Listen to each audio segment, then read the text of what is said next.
কারোর সাথে কম্পেয়ার করবেন না। ও এ প্লাস পাইছে, ও সফল হয়েছে, ওর চাকচিক্য, ওইটা দেখেই হ্যাপি হবেন না। এই চাকচিক্যটাই তার পুরো লাইফ না।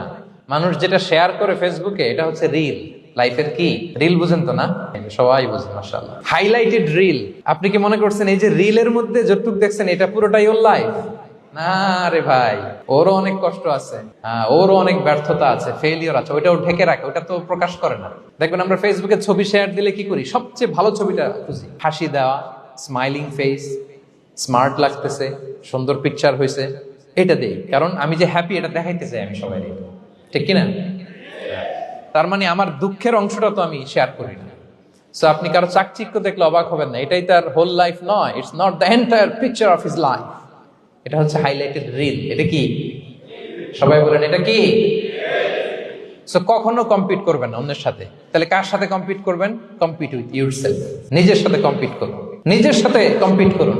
and try to be the better version of yourself in every single day. প্রতিদিন নিজেকে একটু একটু করে ডেভেলপ করার চেষ্টা করুন। and don't lose your confidence by comparing yourself with others. Dear brothers and sisters, কখনো নিজেকে অন্যের সাথে তুলনা করে আপনার কনফিডেন্স কমাবেন না।